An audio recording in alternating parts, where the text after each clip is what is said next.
Welcome to the fourth episode of our Urdu poetry series. Today, I want to share a rubai with you written by Mir Anis. It talks about the impermanent nature of life. But before I share it, I want to talk a little about the difference and similarity between rubai and a kita, because in our last episode we saw a kita by John Elia, and today we are seeing a rubai. So what's really the difference or the similarity between kita and a rubai? First of all, let's start from similarity.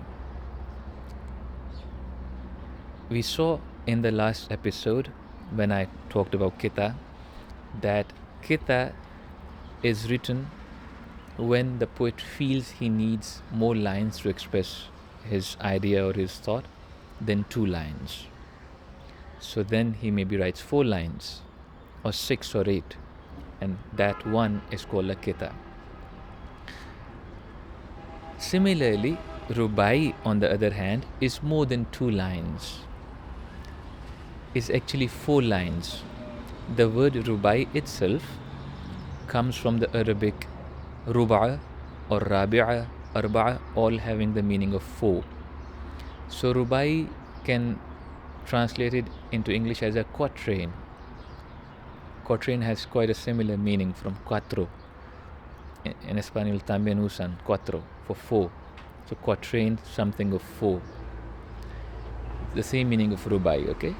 So this is a similarity that rubai has 4 lines and kita can also be 4 lines. Okay, so this is why apparently sometimes many people confuse, maybe this is a rubai, maybe it's a kita. Okay, so this is one similarity to start off with, having 4 lines. But the difference is rubai is fixed 4 lines. It cannot be more than 4 lines. Then that can't be called a rubai if it has more than 4 lines. On the other hand, kita can have more than 4 lines. The condition here is you complete the idea, no matter how many lines you need. Okay, so subtle difference. Secondly, rubai has certain meters in which it has to be written.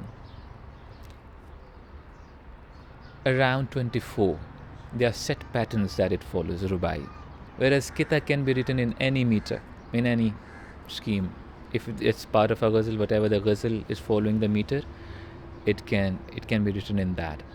But for rubai, they are fixed. Okay, so this is on the level of form, and on the level of spirit or on the level of meaning, the difference is that kita can be of anything, can be about anything.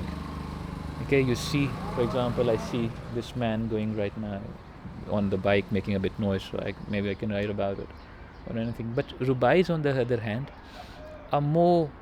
carry more wisdom in them. They are more universal, talk about universal things.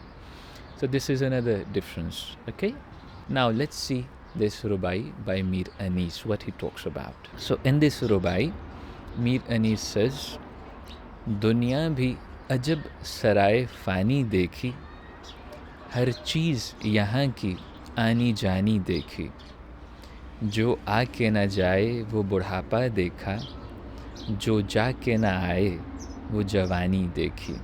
So दुनिया भी अजब सराय फ़ानी देखी. I saw the world a strange transient inn, literally, or I found the world to be a strange transient ephemeral inn. हर चीज़ यहाँ की आनी जानी देखी. Everything here I found temporary. जो आके न जाए वो बुढ़ापा देखा. I saw the old age that comes and then never goes away. And then जो जाके न आए वो जवानी देखी. And I saw the youth that when goes away never comes back. So in the third and fourth line, there is he has tried to draw an image of a circle. Jo aake na jaye. I saw the old age which comes and never goes, and youth that goes away, never comes back. So he completes a cycle, okay? So if we see the meaning word by word, दुनिया भी अजब सराय फ़ानी देखी. Dunya, world, ajab, strange, sarai fani. Sarai is a inn where travelers spend their nights, particularly in the old times when travelers would travel across the cities and countries. So inns were made for them, called sarai in Urdu, for them to spend the night and then continue the journey in the morning. And fani is something impermanent, transient, ephemeral, ever-changing. So he says, the world to me feels as if it's a transient inn. It's not like a home, permanent home where you can stay forever. Rather, it's an inn where you spend just maybe like a little night for a short duration. And then he adds, not only this inn is transient but also strange, because it's so ephemeral that it's not really permanent. You enter into it in the night and you wake up in the day and find that it's gone. Even the inn is not there, is not fixed there.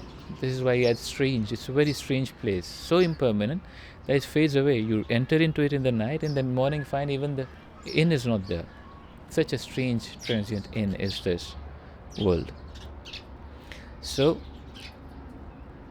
and furthermore, what do I find here? Har cheez yahan ki aani jani dekhi. I find here everything aani jani. Aani jani means something that comes and goes, never stays, temporary. For example, I can say, shuhrat aani jani cheez hai. It means the fame comes and goes, or fame is an impermanent thing. Okay, or anything. Daulat aani jani cheez hai. It's not. We do not really use it that much in literal sense, like something that comes and goes. Rather more in the impermanent sense, temporary sense. Har cheez yahan ki aani jani dekhi. I found everything here temporary. Everything here just comes and goes. Then he, in the next two lines, he creates this image that I just talked about of a complete circle. Jo aake na jaye, that after coming never goes away. Wo budhapa dekha, I saw that old age. And then on the contrary of it, jo jaake na aaye, that which goes away and then never comes back, youth, I also saw that. So this is what Rubai is. Something that talks about something universal, a deeper truth, a realization. This is what differentiates a Rubai from a Kita. Okay? Lastly, I just want to add a critical note about this Rubai. Personally, I find a logical fallacy in it. Although it's really true the way he said it and expressed it, it's really true and full of wisdom. And this is how it is, the nature of life, quite impermanent.